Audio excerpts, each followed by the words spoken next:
Good morning mga kasing pogi! Ako si Bugoy. For today's video ay magluluto ako ng masarap na kakanin. Pinagulong sa galpong, ispasul kung tawagin. Pero nagpasama muna ang aking asawa dahil yung order ng kanyang customer ay dumating na. Kaya ngayon ay amin namang i-deliver sa bayan ng Gloria. Gamit ang tricycle ng tatay, di namin lagi ikinakarga ang kay Mrs. na hanap buhay. Kasama ko pa ang anak ko diyan dahil nakakaawa naman kung iiwanan. Kaya ako'y magpapatakbulaang ng dahan-dahan. Pinakamagandang plaza, atin ding madadaanan sa bayan laang ng Bansod, ari matatagpuan. May makulay na pasyalan at malawak na pwedeng pagbangkaan. Meron ding malaking saging na hinog bago sumapit ang sunod na bayan. Ilang minuto laang nandini na kami sa bayan ng Gloria. Hindi naman kami magtatagal din eh. Pagtapos namin mag-deliver, kami uuwi na. At dahil nag-request ang aking asawa, magluto daw ako ng espasol. Request granted agad yan, basta't ikaw, wag lang ako magkabukol. Kaya bago umuwi, bumili muna ako ng 2 kilong malagkit at asukal na pula.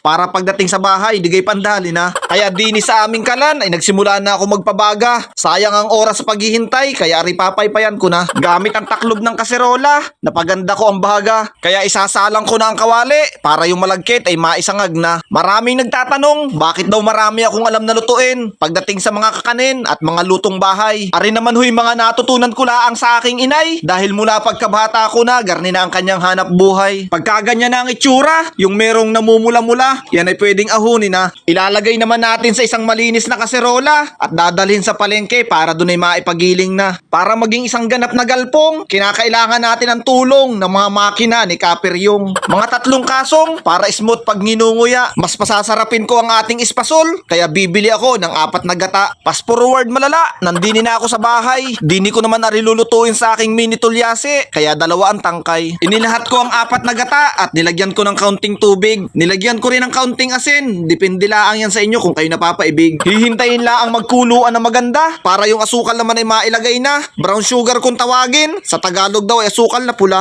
1 kilo lang naman ang aking inilagay. Kung ikay nakinig mula umpisa, pwede mo rin maging hanap buhay. Sa sunod na pagkukuluan, ilalagay na natin ang mga galpong. Huwag ninyong ilalahat dahil yung espasol ay doon din natin ipapagulong. Hahaluin nyo na maganda. Mabilis aring maiiga. Kaya dapat ay mahina na ang inyong baga. Pero dahil yung kala namin ay malakas pa, doon ko na rin isasalang sa loob. Bubuhatin ko na, wag naman sana magtaob. Mabuti na lang at hindi pa nauubusan ng gasol. Kaya dahan-dahan lang ang ating apoy para perfect ang ating espasol. Hahaluin lang rin ng pabalik-baliktad. Kayang-kaya naman, wag lang aabutin ng tamad. Sa palagay ko'y ari okay na. Kaya aahunin ko na para masimulan ang paghuhulma. Ari yung natitira nating galpong. Tulad ng sinabi ko kanina, di yan natin yan ipapagulong. Gagamit lang kayo ng takalan para maganda ang hulma, lalo na kung gusto nyo ring ibenta. Naalala ko nga nung ako'y nasa high school at nasa elementarya, mga luto ng inay na kakanin, aming ibinebenta. Maaga akong sinubok ng mga hamon sa buhay, kaya nagpapasalamat ako sa Diyos dahil ako'y kanyang binigyan ng lakas at tibay. Masaya lang balikan yung mga alaala ng mga panahon na yun. Yung tipong didiskarte ka para magkaroon ng baon. Yung aking anak ay gustong makisali, kaya diniinupo ng aking asawa sa aking tabi. Dahil minsan na nga laang daw umuwi ang kanyang daddy, sari-sari pa ang iniintindi. Napakagaling pumalakpak ng aming anak. Wag laang mawawala sa mood at napakalakas ding umiyak. O siya, aray tatapusin ko na. Sana naman sa aking kadaldalan ay may natutunan ka. Sige ho, God bless sa lahat. Hanggang dini na lang. Salamat ng